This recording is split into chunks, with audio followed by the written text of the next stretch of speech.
Well, good morning, everyone. Bonjour tout le monde. Thank you for joining us this morning. Je suis ravi d'être ici aujourd'hui et je vous remercie toutes et tous de vous être déplacés pour cette annonce. Je vous souhaite la bienvenue. I would like to begin by acknowledging that the land on which we gather is the traditional and unceded territory of the Algonquin Nation. For those that don't know me, my name is George Weber, and I'm the President and CEO of the Royal, and it is my real pleasure to welcome you all to one of our Ottawa campuses. Minister Regan, it is an honor to have you here today, and we look forward to hearing from you shortly. And I guess it was only a couple of weeks ago that we were together in Kingston, opening one of our OSI offices in Kingston. We very much appreciated having you there for that opportunity also too. I would also like to extend a special welcome to Scott McLean, the chair of the board of the Royal's Board of Trustees, Dr. Sid Cochane, Chief Medical Officer, Veterans Affairs Canada. I noticed one of our board members, Sharon Squires, who's the Deputy Ombudsman for Veterans Affairs, and our colleagues from the Legion, and of course a lot of our clinicians and colleagues from Veterans Affairs Canada. I welcome you all. We at the Royal have a strong relationship with Canada's veterans. For over 10 years, we have walked alongside them and their families as they face the challenges of PTSD and other service-related mental health issues. Although it is not an easy road, we know there is hope for every veteran who walks through these doors. It is our hope because the Royal's Operational Stress Injury Clinic offers veterans and their families the types of support, treatment, and tools that make recovery possible. But we can do better. There is hope because not only do we have the expertise specific to operational stress injuries, but as an academic health science center, the Royal can also draw on our broader clinical and research experience and knowledge across multiple aspects of mental health and addictions to provide the best possible care to veterans. There is hope because we are pushing the boundaries of research every day. We have a state-of-the-art brain imaging center that allows researchers to explore the inner workings of the brain to see how they are affected by trauma and how we can help it heal. And there is hope because the story doesn't end here. No clinician, no researcher, no organization, be it the Royal or Veterans Affairs Canada or anyone else, stands alone in the mission to help veterans. We stand together, and we know that we should draw on all we have, employ all the resources at our fingertips, and share all we know to help those who have given so much in service to our country. That's why the Royal is proud and honored to be part of today's announcement. It is now my great pleasure to introduce the Honourable Seamus O'Regan. Seamus O'Regan is the Minister of Veterans Affairs and the Associate Minister of National Defence. He was elected a Member of Parliament for St. John's South, Mount Pearl in 2015. He's best known to Canadians for his 10 years as co-host of CTV's Canada AM. From St. John's, Newfoundland, Seamus was raised in Goose Bay, Labrador. He studied politics at St. Francis Xavier University and University College Dublin and marketing strategies at INSEAD near Paris. He received his Master of Philosophy degree from the University of Cambridge, England. And Minister, on a more personal note, I just want to thank you and commend you for all the years of support and help that you've tried to provide to deal with and advocate for dealing with mental health issues and addictions. And before you were an MP, and since you've been an MP, you've been a strong advocate, and we very much appreciate that from the Royal. Ladies and gentlemen, I give you the Honourable Seamus O'Regan.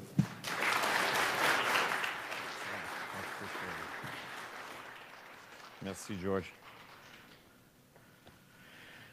Bonjour et merci à tous. ceux qui sont avec nous aujourd'hui au Royal Ottawa et à tous ceux qui nous écoutent sur Facebook Live.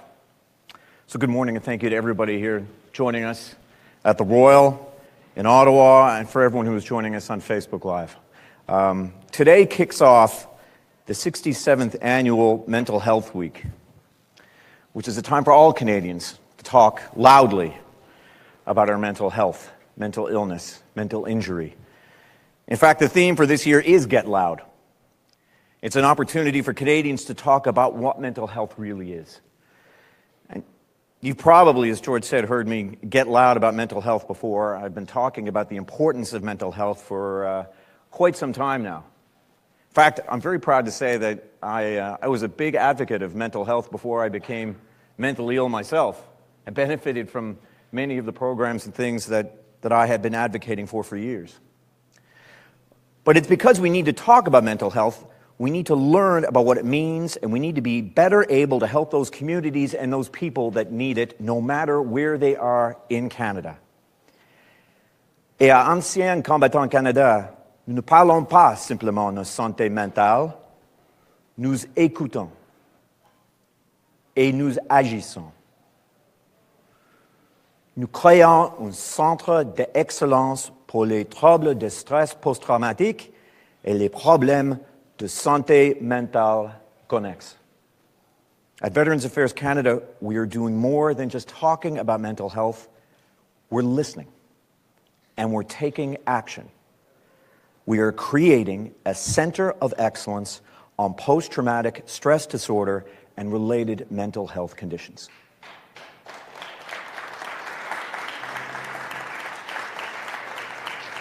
We know that by better understanding the unique mental health issues facing our military community, we are able to provide the best support possible to veterans and their families to help them get better.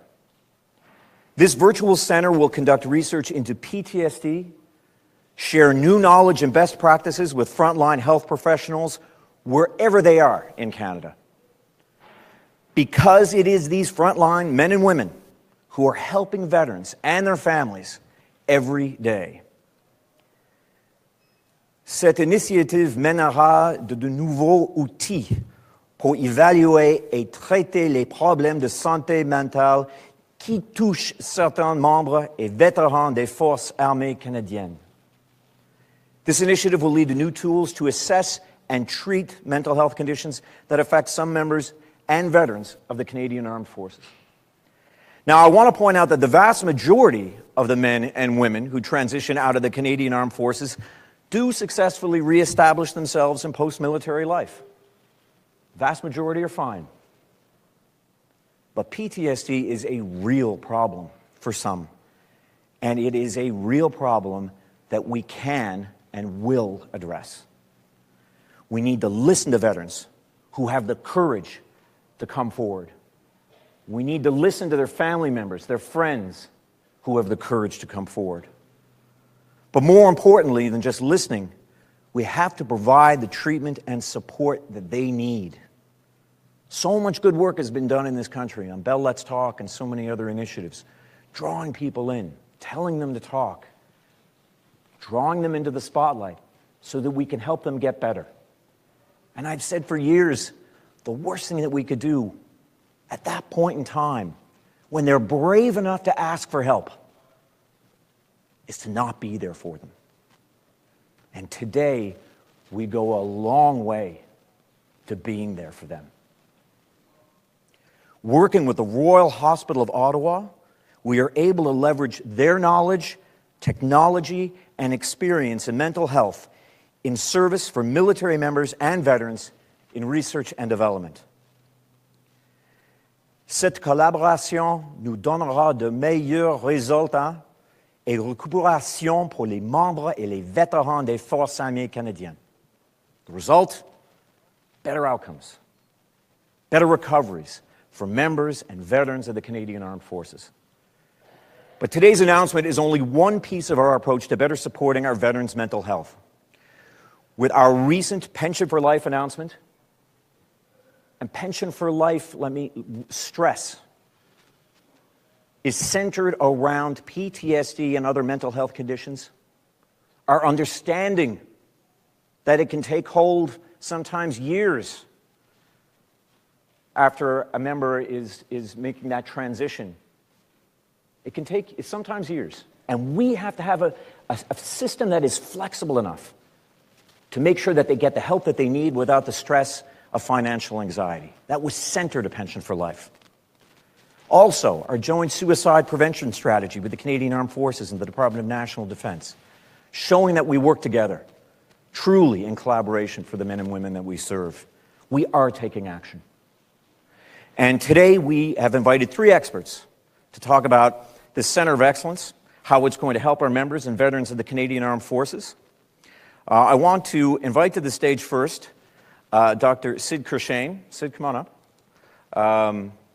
It's funny, I've worked with Sid for quite some time now. She is the Chief Medical Officer of Veterans Affairs Canada. She served in the Canadian Armed Forces as a medical officer for more than 30 years and took on her current role with us in 2014. But because I always called her Sid, I never had the opportunity to call her Doctor and then her last name, so I wasn't sure how to pronounce it.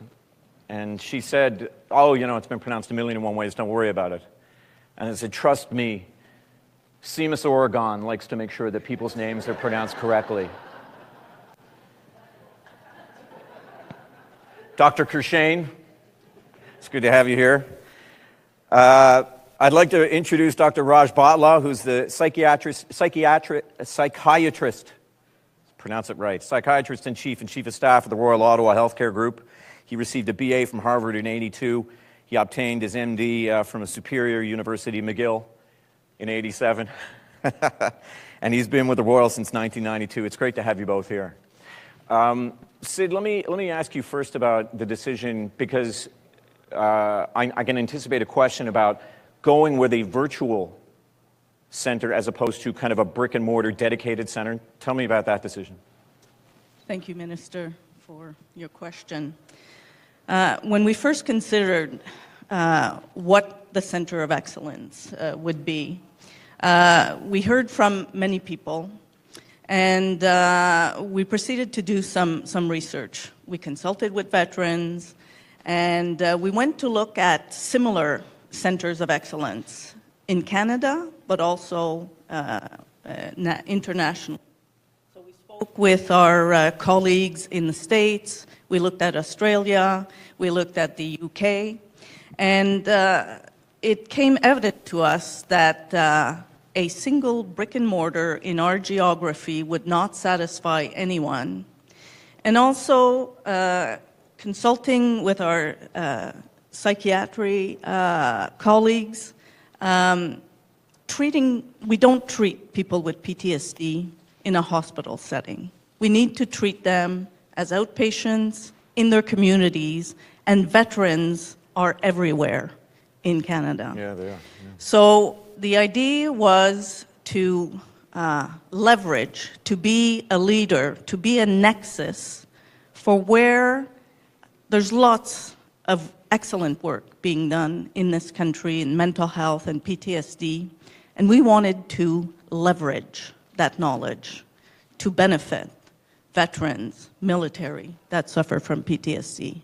And that's where the idea of a center that would be a nexus that would attract all this excellence that's in our country together.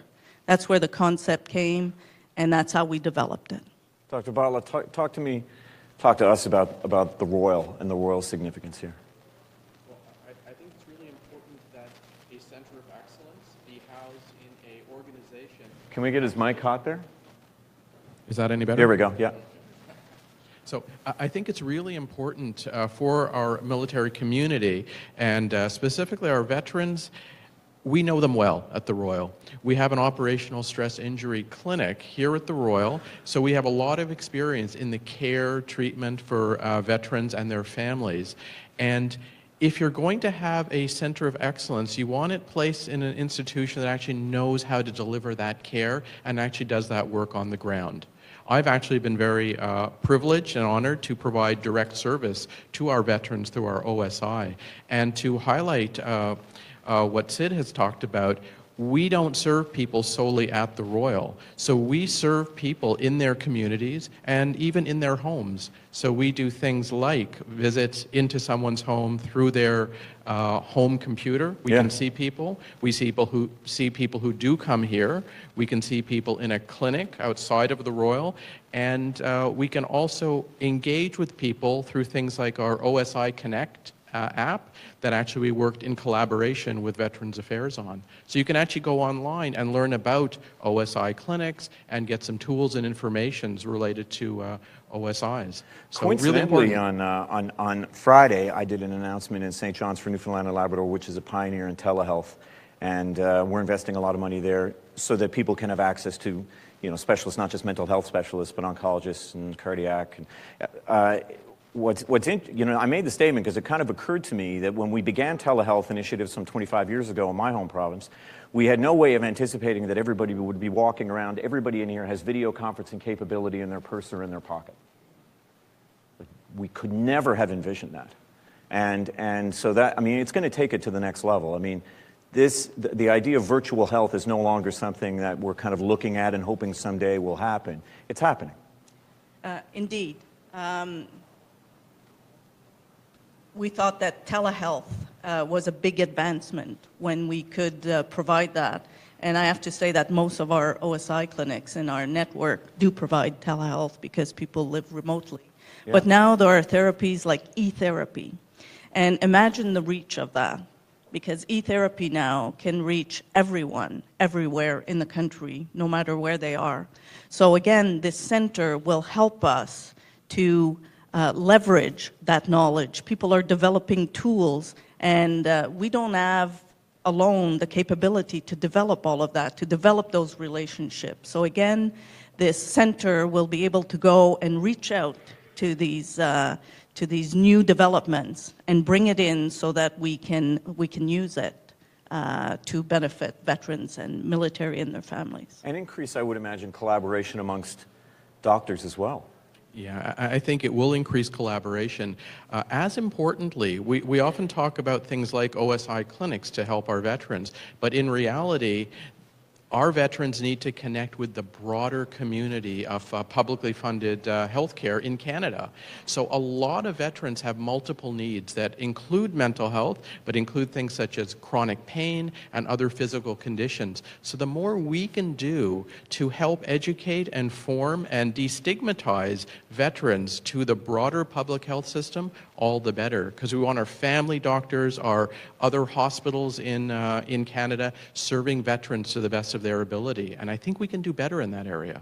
I just came from that brain imaging center that you have here, which is amazing. So now I'm going to give the Coles notes here, but it's PET meets MRI, two technologies that basically can determine both where there's a problem and why, or what kind of activity is going on. Tell me a little bit more about that.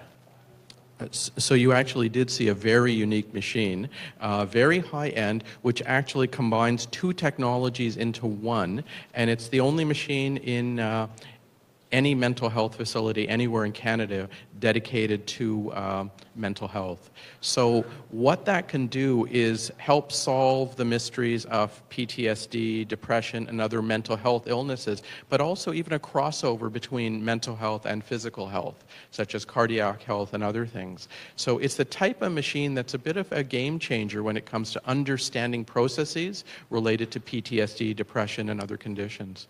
So we're going to build on that, Sid. And then that's the sort of technology that we want to be able to impact veterans and their families from across the country.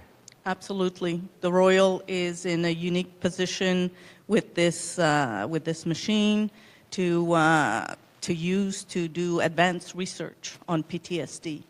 There's no other facility accessible to us, and so technology like this is unique, and we want to be able to leverage that capability. I guess the most important question, and I'll ask you both, you can both answer it, is the effect that this will have on veterans and their families.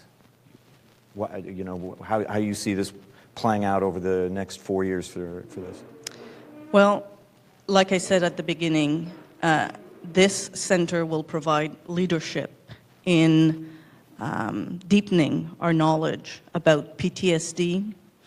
And eventually, we'll use that knowledge to develop clinical tools that will be accessible to not just people who look after veterans, but to everyone in the medical community, so that they can treat people suffering from PTSD and related illnesses. So I see this going very far in deepening our knowledge, but also in disseminating across the medical community in Canada. I'd perhaps want to highlight some of those comments, actually. It's about the discovery. So we're uniquely positioned to be involved in a lot of the new discovery and research in the area of PTSD, depression, and other things. However, that's half the equation, and maybe even less than half. A bigger piece is actually making sure that information is disseminated across Canada and internationally. So I think the real challenge is going to be making sure we take the discoveries here, but as importantly elsewhere, and make sure we disseminate that throughout the sort of health service community in Canada and beyond. So it's the dissemination of information and best practices that will be crucial. Dr. Bartlett, are there centers of excellence like this anywhere else in the world? So I'm always cautious with a worldwide comment, but I know certainly in Canada, I would say we are the leading center when it comes to the ability to research and disseminate information regarding veterans and military mental health. Sid, what do we, I'm going to ask you just before we end this, where are we right now with PTSD? What have we, I mean, it remains, as we alluded to earlier, a bit of a mystery to so many people, and it's, the dissemination of information, getting information out there to kind of make sure people understand that, what you're going through is a condition, but we can help you with this. But maybe you could walk us through a bit of what we learned recently. Well, we still have a lot to learn. Yeah. But I would say that between the military and between the network that we've created of OSI clinics, we're the experts in treating PTSD because that's our sole mission. And we don't know everything, but we do apply evidence-based treatment. We apply the gold standard as we understand it right now. But a center like this is going to help us to discover more and to advance our knowledge. And I think the message is that PTSD is an illness. It's a treatable condition. If people show up at our facilities, we have good treatment to help these people. But we still have a lot to learn. What would, in a broad sweep, how would you describe the treatment of PTSD? What do we do? I'm not the psychiatrist here, No. but the treatment is based on a good assessment. It needs, it's work. It needs engagement on the part of the individual with the psychiatrist. The gold standards is prolonged exposure and cognitive behavioral therapy. Right now, that is the gold standard to treat PTSD. There are other technologies and there are other treatments such as EMDR. Don't ask me to spell out that acronym. I just know the acronym. But it's based on rapid eye movement. But there are other therapies, and we continue to learn, especially with our partners at the Canadian Institute of Military and Veterans Health Research, where a big focus is on, in the past years since it's been created, on mental health. And we continue to learn and to share this knowledge amongst us. This center will help to take that knowledge and transform it into clinical tools. Dr. Bartlett, would you like to expand on it? That was actually a really good answer, so thank you. But I'll just build upon that a little bit. So it really is individualized. So you've described perfectly some of the gold standards. It is, however, an individual thing. So people need a variety of those things, and as long as they get that, they will improve. But it is a combination of a good assessment and then the accessibility of really good, high-quality clinical treatments, which, by the way, very much includes bringing family in and having them understand also what's happening with their loved one and making sure the loved one understand what's happening with the family and that interaction. Yeah. So it's about treating the individual, a really good assessment, and making sure people are all on the same page to help with that. A couple of things I've learned doing these town halls across the country, and I continue to do. One is the importance of treating everybody. The family is the first responder. And you know, if you have a condition, if you're depressed, if you're anxious, or if you have PTSD, you react so often to the reactions of your family. You know, and it can either be a virtuous circle or a vicious cycle, I should say. And then the other thing, as you said, is every one of these cases is so complex. I mean, Pension for Life is not the easiest thing to describe because of its flexibility and because it is individualized. But we have a responsibility to do that because we know that the treatments have to be individualized because each case is so different. Isn't that the case? Absolutely. Yeah. And our clinicians, whether in the military or through our network of OSI clinics, are all very well versed and well trained in that aspect. Yes. Go ahead. I'll just add another piece, though. It's really important to understand that I'll go back to the dissemination of information and cross-fertilization of expertise. So actually, it was, can't reveal too much, but 2 weeks ago, I was treating a veteran who has a very complicated situation with PTSD, depression, but also has a significant substance abuse problem. Right. So we can do a lot in our clinic, but we drew upon the expertise of our substance use and concurrent disorder program to also leverage that to help the treatment of this individual. And interestingly, we learned a bit more in our clinic. I learned certainly some of the expertise involved in a unique situation regarding substance abuse, and they started to understand the unique needs of this individual who had an OSI. So you start to get other parts of the system understanding what it means to treat someone with PTSD. And as a provider of OSI treatment, you start to understand the expertise of others. So it brings communities together, and that's what knowledge exchange is really all about. Here, here. I'll let you both get back to work. Thank you. Thank you very much. Thank you. Thank you, everybody.